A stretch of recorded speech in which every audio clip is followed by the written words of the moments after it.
All right, here's the last video in this series of electrons, how light is produced. So, moving on in. Okay. All right, so what we know already is the nuclei, or the nucleus of an atom, of atoms, is protons and neutrons, but these are not involved in a chemical reaction. The electrons are. So because we're just going to be talking mostly about electrons, how they get, how we already talked about how they gain energy, and then when they gain the energy or absorb the energy, they move to higher energy levels, and then they drop down and they produce light. So the first clue that early scientists had to the existence of electrons was the atomic spectra, or what we're going to call it the electromagnetic spectrum. Just go ahead and add these notes to the first set of notes. Just continue it on in this section, because this all kind of goes together when we go into the demo lab and watch how light is produced. Okay, so the electromagnetic spectra is a continuous spectrum. If white light is passing through a prism, a continuous spectrum, or a rainbow can be observed. You probably remember this from middle school. I think we probably showed you this in middle school at some point. And you might probably have heard this too. The order of the rainbow is Roy G. Biv. I want you to make sure you have this in your journal right here. Make sure you have Roy G. Biv and know what Roy G. Biv stands for. So right here, all of this right here. Okay. The R stands for red, orange is O, yellow Y, G green, B blue, I indigo, and V violet. Why is this going to be important? Here in a minute, I'm going to show you how we get the different colors based on the wavelength and frequency, so keep that in mind. Red has the longest wavelength and the lowest energy. Copy this down also. Make sure you have this in your journal. Okay. Red is the longest wavelength and has the lowest energy. Okay. Violet, and I also get this one here. This is probably the most important slide I'm going to show you. This one and one other one. Violet has the shortest wavelength and the highest energy. Okay. We're going to see what this look like in just a minute. All right, the electromagnetic spectrum. The atomic spectrum produces visible light and is part of the electromagnetic spectrum. And just copy all this down right here. Make sure you copy this down. Okay, all down. Visible light is one of the forms of electromagnetic radiation. Some other examples, and definitely have this in here. You can either write them down in this order, or you can draw the picture in a little bit when you see it. Okay, we have gamma rays. They're the highest energy. Okay, gamma rays. Gamma rays are like what the Hulk was made from. You know, he had the gamma rays in him. A lot of energy. Okay, X-rays you're familiar with. That would be the next one. So as we go down this way, the harmfulness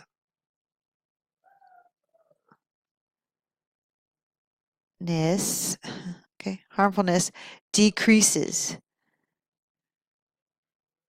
Okay, so decreases. Sorry, that's decreases. Okay, so gamma rays will probably kill you, whereas radio waves, and I kind of don't like this one on here, so don't write this one right here. We're going to stop at radio waves. Lowest. Okay. So scratch out electricity, don't write electricity. All right, the reason is because we don't usually use that one in our in chemistry, excuse me.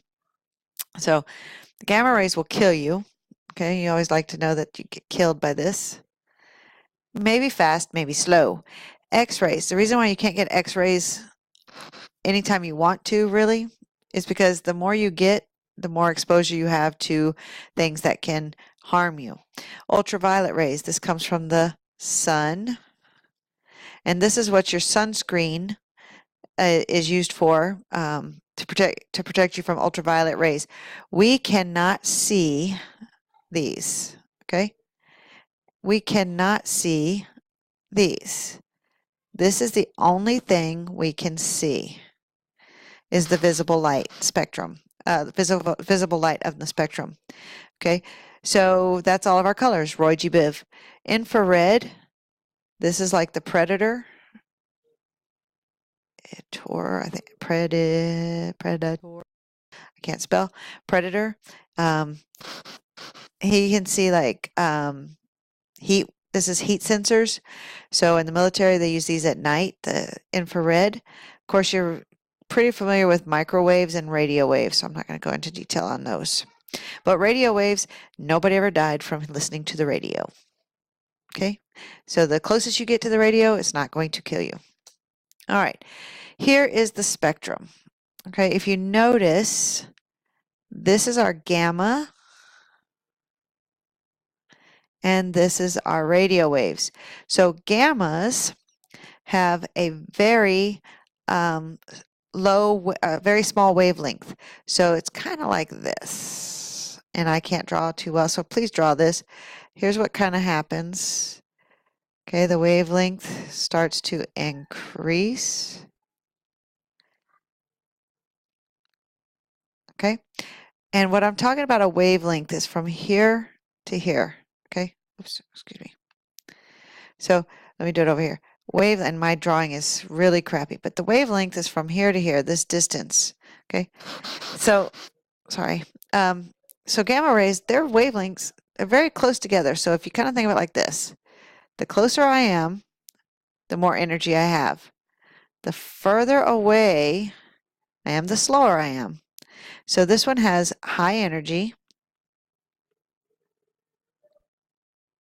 and this has low energy. Okay, because it's high energy, they're stronger. They're more deadly. These are less deadly. Okay, frequency. You notice that there's more of them. Frequency means more or amount. Let's see, amount. Okay, so when you breathe, you breathe more frequently. I coughed a few minutes ago, and I don't do that as often, so it's low frequency. Okay, now our colors of the light do the same thing. Violet, get out of there. Violet is very close together, so it has high energy. Your red wavelengths are farther apart, so they have low energy. Okay, this is going to be a very important slide. If you want to try to print this out at home, go right ahead and color. Okay, so here's our wavelength versus frequency. Wavelength and frequency are what am I trying to say? And I want to say indirectly. That's not the word I want. Indirectly proportional to each other. Oh no, wait, I'm sorry. Inversely. Inversely proportional.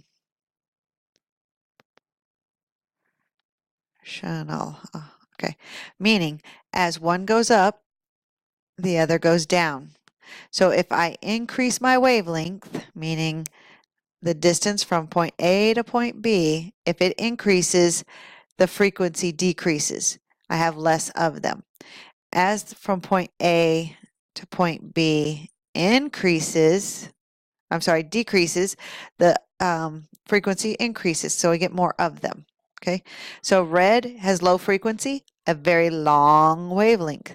Violet has high frequency, so very short wavelength. Okay, let's see. All right, so we have a bright line spectrum. The reason I'm going over these slides, and if you don't write these down, you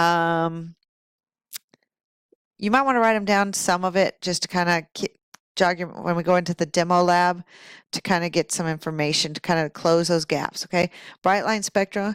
Compounds and metallic ions produce characteristic colors when placed in a flame. When these flame tests, and we're going to do this flame test, are passed through a prism, a bright line spectrum can be seen. So we're not going to actually do that so much, but we are going to do a flame test so you can see the different colors chemicals produce. they're going to be separating into different wavelengths and components, so we'll see different colors of radiation. Here is what a spectral line fingerprint looks like. So we can tell hydrogen if it's hydrogen based on what comes out of it when we put it through a spectral line scope. We're going to be using those spectroscopes in the demo lab. Here is another form of it. It breaks up into different colors. We can tell what elements we have, what chemicals we have based on the spectra. We're going to be looking at spectral tubes. We're going to pass electrical current through it so we can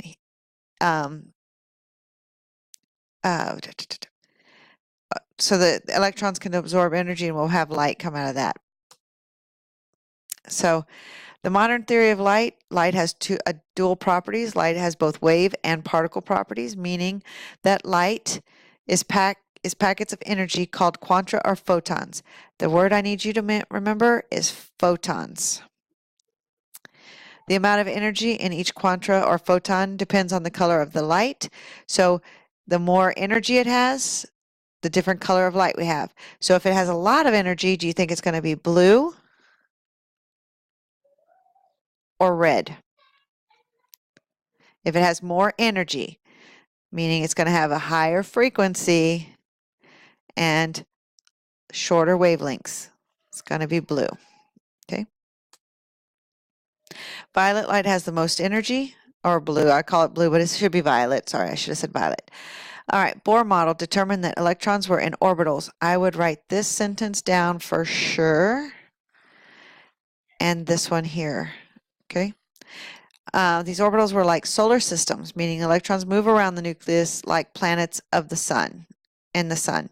So when we talk about levels, we're actually talking about the orbitals and where the electrons are falling in the orbitals. Okay. So we said this in one of the other videos, and I'm almost done, guys, so bear with me. Please write these down. Ground state versus excited state. Please know these definitions. Okay, we wrote them once before. I'd write them again. The lowest energy state of an electron is called the ground state. That is when it's closest to the nucleus. Okay, when or as close as it can get to the nucleus. And you'll see what that means when we start doing electron configurations. When an electron is in the higher energy state, it's called excited. That means it's where it's not supposed to be.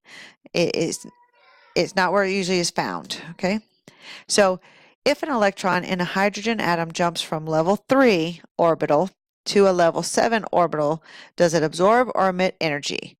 Well, we're going from 3 to 7. 3 being 1, 2, 3 to a 7. So we're here, and we're going to jump 4, 5, 6, 7. We're going to jump all the way up to here. We're going to absorb energy in order to do that.